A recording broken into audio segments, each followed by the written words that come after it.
महाराजगंज में अवैध मदरसों पर कार्रवाई की खबर है। सोनौली में प्रशासन ने सील किया है मदरसा।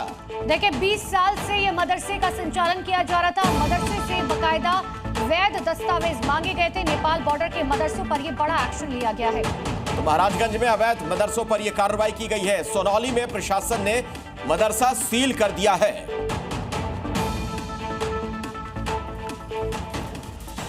तो दिल्ली टू मुंबई जयचंदू के नेटवर्क पर शिकंजा कसा जा रहा है।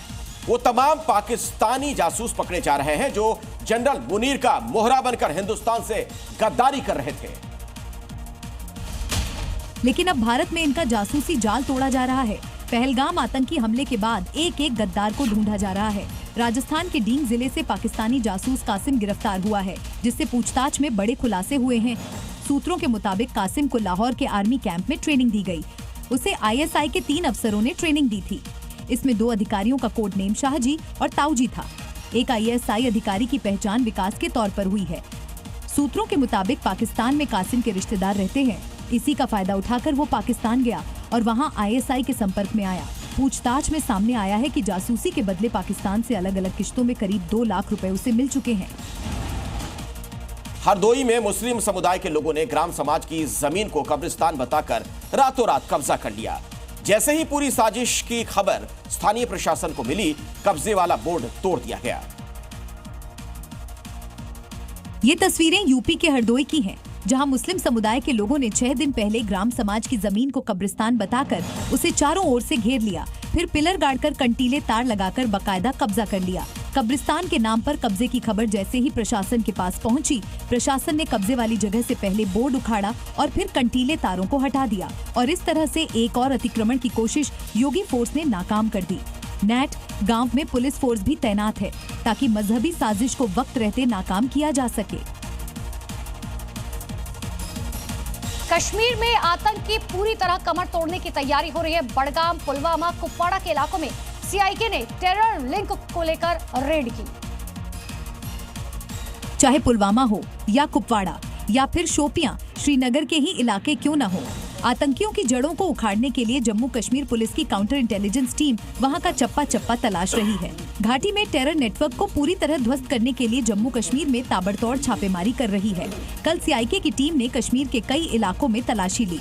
श्रीनगर से लेकर पुलवामा तक एक्टिव आतंकी नेटवर्क से जुड़े सबूत जब्त करने के आतंकी ठिकानों पर छापेमारी की गई। वहीं एहतियात के तौर पर संवेदनशील इलाकों में सुरक्षा भी कड़ी कर दी गई। और अब राजधानी दिल्ली से आ रही 5 बड़ी खबरों पर एक नजर डाल लीजिए। दिल्ली में बीजेपी सरकार के 100 दिन पूरे हो गए, जिसे लेकर सीएम रेखा गुप्ता आज सुबह 11 बजे दिल्ली के जवाहरलाल नेहरू स्टेडियम में अपना 100 दिनों का रिपोर्ट कार्ड पेश करेंगे। इस मौके पर दिल्ली सरकार के सभी मंत्री, दिल्ली के सभी 7 सांसद, कुछ केंद्रीय मंत्री और दिल्ली के सभी 48 बीजेपी विधायक समेत कई वरिष्ठ नेता मौजूद रहेंगे। दिल्ली सरकार के 100 दिन पूरे होने पर प्रदेश कांग्रेस ने सरकार पर निशाना साधा। प्रेस कॉन्फ्रेंस कर कांग्रेस प्रदेश अध्यक्ष देवेंद्र यादव ने कहा, बीजेपी ने वादा किया है कि पहली कैबिनेट में 2500 रुपए महिलाओं को देंगे, सुरक्षा व्यवस्था बेहतर होगी, लेकिन दिल्ली की सरकार जुमला साबित हुई। साथ ही कई पुरानी योजनाओं के नाम बदलने का आरोप भी लगाया। उत्तरी दिल्ली के बुराड़ी वेस्ट में कमल विहार के बी ब्लॉक में एक बार फिर से डीडीए का दस्ता पहुंचा और अतिक्रमण के खिलाफ कार्रवाई की शुरुआत की गई। प्रशासन ने खाली प्लॉट पर बनी हुई वॉल बाउंड्री को ध्वस्त किया। इस दौरान डीडीए के आला अधिकारी, दिल्ली पुलिस और सीआरपीएफ सुरक्षा बल जवान मौजूद रहे। दिल्ली के प्रहलादपुर इलाके में एक चेन स्नैचिंग की घटना से हड़कंप मच गया, जहां रेकी करने के बाद चेन स्नैचर कुर्सी पर बैठे एक बुजुर्ग के गले से स्नैचर सोने की 2 चेन छीनकर फरार हो गया। पूरी घटना सीसीटीवी कैमरे में कैद हुई है। पीड़ित बुजुर्ग ने शिकायत की, उसके बाद पुलिस ने केस दर्ज कर लिया है। फिर आरोपियों की पहचान कर मामले की जांच शुरू कर दी गई है। भीषण गर्मी के बीच बार बार बिजली कटने से दिल्ली के लोगों का जीना मुहाल हो गया। विकासपुर इलाके की कई कॉलोनी में पिछले कई दिनों से कई घंटे तक पावर कट देखने को मिला।